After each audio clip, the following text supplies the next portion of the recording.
Il y a les fêtes à deux acres qui ne s'inventent pas non plus. C'est le triomphe à la romaine de Claude Criquelion dans son pays.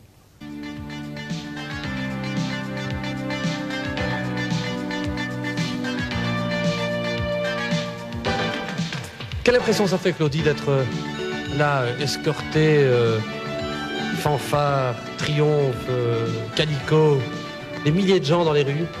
Oui, bon, ça fait bien sûr plaisir. Bon, c'est certainement pas après une victoire dans une kermesse qu'il y aurait une telle fête et un tel honneur. Bon, bien sûr, à Champion du Monde, ça frappe beaucoup les imaginations et il y avait tous les gens de la région et tout, même des gens qui sont venus de loin pour participer à la fête. Et bien sûr, c'est un grand honneur pour moi d'avoir pu vivre cette chose. Vous êtes quelquefois pas un peu gêné devant tous ces honneurs, un peu embarrassé? Oui, bien sûr. C'est pas votre genre, de toute façon. Hein. D'être embarrassé? Oui, non, d'être à l'honneur à ce point-là. Non, ben justement, une fois, bon, j'étais toujours présent, comme on l'a dit, mais j'étais pas vraiment au premier plan devant la caméra. Ici, vraiment, comme on dit dans un film, je tenais le premier rôle et c'est quand même un peu, surtout au début, c'est quand même un peu difficile. Monsieur, c'est Alipès, le papa de Linda, le beau-père de Claudie. Oh, c'est magnifique. Avoir un beau-fils champion du monde, qu'est-ce que ça change pour vous, par exemple? Tout concrètement, le Tour de Flandre dernier, qu'avez-vous parié? Ah, là c'est comme Jean-Claude Drouot a dit, il faut du caractère pour le coureur cycliste. Et je crois qu'on en a tous un peu. C'est que je viens faire Paris. Si remportait le Tour de Flandre, j'arrêtais de fumer. Après 56 ans que je fume. Alors, 40. 46 ans. 46.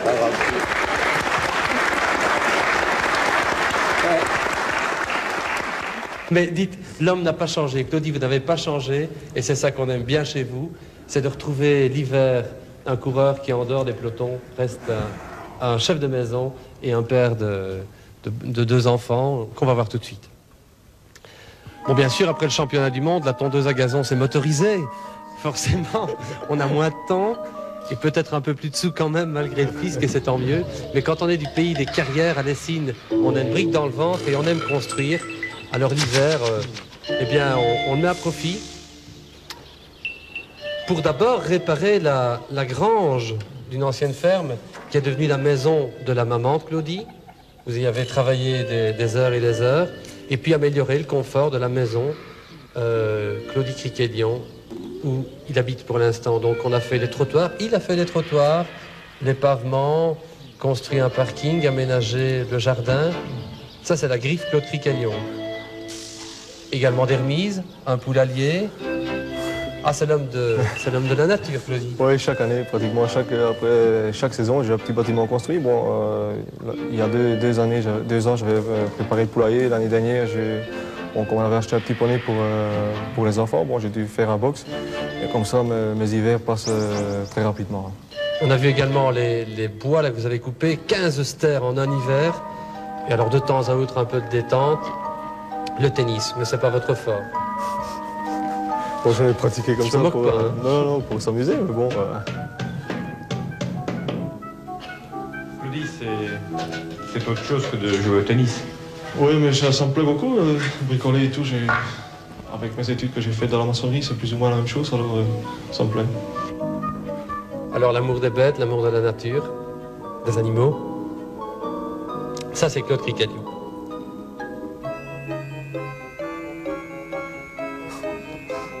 Qui adore son petit coquin de Mathieu. Très perturbé, il faut bien le dire, par tous les photographes qui ont défilé. Alors que vous étiez champion du monde, ça change une vie. Bertrand, plus petit, n'a pas encore connu ça.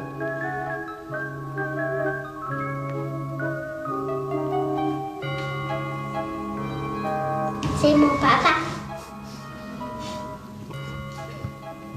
Votre vie familiale est tout à fait bouleversée par ce métier de coureur cycliste?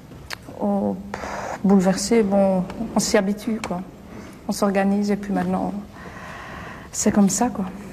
Vous l'avez dit tout à l'heure, Claudie, transformée par son titre. C'est un coureur diesel, Claudie. Après le titre de champion du monde, il a probablement mis un turbo qui tourne très vite. Et alors on entre de plein pied dans l'après-championnat du monde.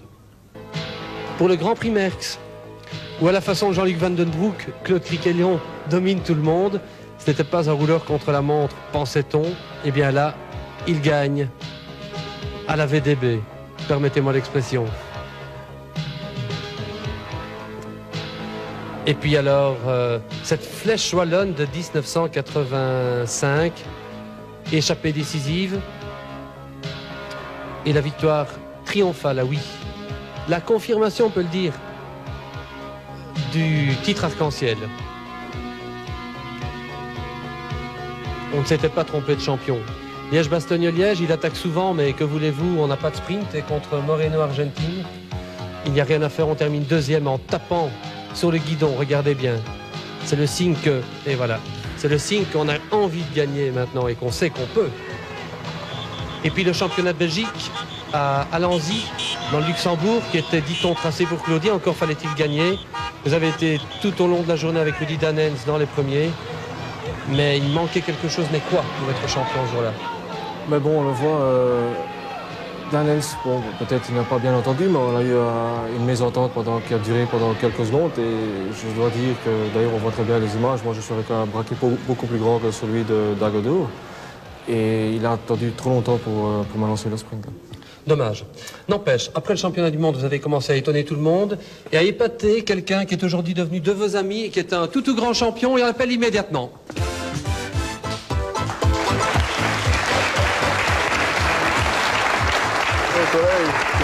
Félicitations pour les photos.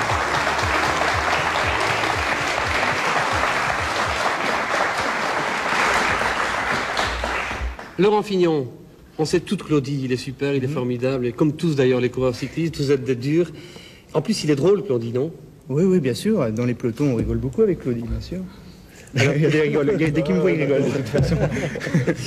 Quels sont ces grands sujets de plaisanterie? Oh, souvent dans le peloton, on se retrouve à trois avec Claudie, Sean Kelly et moi-même, en queue de peloton, quand ça roule pas bien vite, quand la course est tranquille, et on fait le podium de la course. C'est toujours tous les trois d'ailleurs. Hein. C'est pas toujours ça à l'arrivée, mais enfin, mais je vois que là au Tour des Flandres, ils m'ont pas attendu. Hein. Je suis pas allé et c'est très bien comme ça. Claudie, sympa, vous avez beaucoup d'amis comme Claudie, ou c'est exceptionnel entre vous deux, cette amitié? Oui, on n'a pas énormément d'amis dans un peloton puisqu'on est pratiquement tous concurrents. On se tire la bourre, comme on dit, donc on ne peut pas être vraiment amis. Mais je sais pas, avec Claudie, il y a eu quelque chose et c'est vrai qu'on ne se tire pas toujours la bourre. Ça accroche bien. Oui, ça passe bien. Voilà. Alors, vous avez un autre ami, Claudie, décidément, vous ne manquez pas de référence. Eh bien, cet autre ami, on va l'écouter immédiatement. Maintenant, je crois c'est un grand. Mais jusqu'à le moment où il a gagné le championnat du monde, là, c'était une question de confiance. Et moi, je crois bien qu'il peut gagner un Tour de France. D'abord, le parcours, ça doit lui plaire. Car ça, c'est la première chose. Alors, s'il ne peut pas spécialement pour le Tour de France, alors dans ce cas-là, je crois qu'il peut remporter en Tour de France. Claudie, vainqueur de Tour possible? Oui, bien sûr, je pense que Claudie est capable de gagner le Tour. Il suffit qu'il y ait De toute façon, pour gagner des courses, il faut absolument avoir énormément de chance, être en super forme et bénéficier d'un concours de circonstances. Quel que soit le vainqueur d'une course, il a ces trois conditions. Et Claudie les a réunies dans des courses pour gagner des grandes courses. Il peut gagner le Tour de France aussi. Moi, j'ai gagné le Tour 2 fois et il y a eu toutes ces circonstances-là pour gagner d'autres courses aussi. Et je crois que Claudie, de toute façon, a les moyens de gagner le Tour de France. Pour vous, c'est un adversaire à respecter? C'est avant tout un ami, on rigole bien ensemble. Et puis c'est aussi un adversaire, c'est vrai, parce qu'on convoite les mêmes courses. Dont vous vous méfiez? Ah oui, complètement, bien sûr. Ça veut dire que lorsqu'entre vous, dans le peloton, les plaisanteries s'arrêtent, la bagarre commence? Oui, mais c'est toujours une bagarre quand même amicale. Laurent Fignon.